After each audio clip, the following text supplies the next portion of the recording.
My name is Clare O'Keefe and I have a business called Succession Ireland. It's a mediation service and we focus mainly on family farms and the transition from one generation to the next, the intergenerational transfer of land and assets. My interest stems from a family case study which I'm very familiar with. It's a case of a family from County Galway, and they selected one child many years ago, and that child went from Galway to Cork because there was a farm in Cork and it was owned by a bachelor and his spinster sister. And it was from that case that my interest in succession evolved. The three areas which need resolution for most families are retaining an adequate income for the retirees and how that can be got into the future. There are many ways of looking at it. The idea of a lump sum going to parents, unfortunately that's no longer an option for many because it's just not there.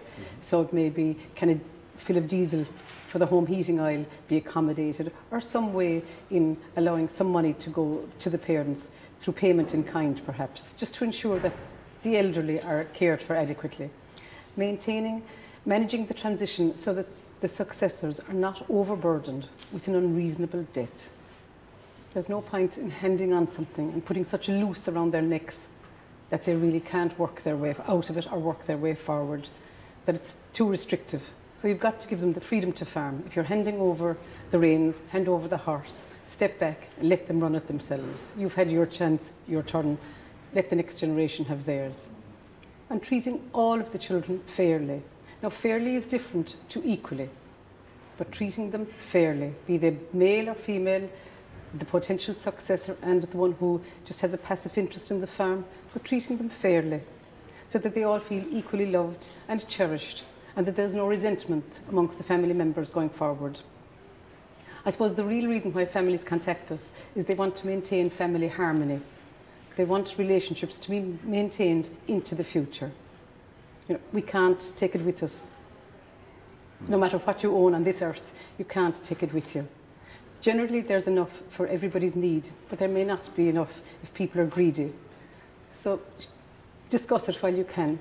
Especially start with the parents or the asset owners. Let them know, let them decide themselves, between themselves, what they would like.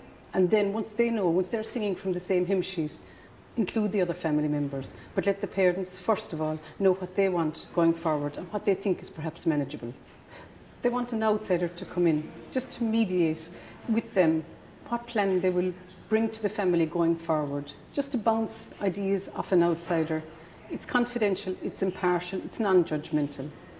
So the mediator facilitates that session with the family, and it may evolve into a full family meeting, again with the services of a mediator. And generally people have an agreement going forward where they can bring back to the family, go from there to the accountant and on to the legal team, including their ag advisor all the time. It is a succession mediation service.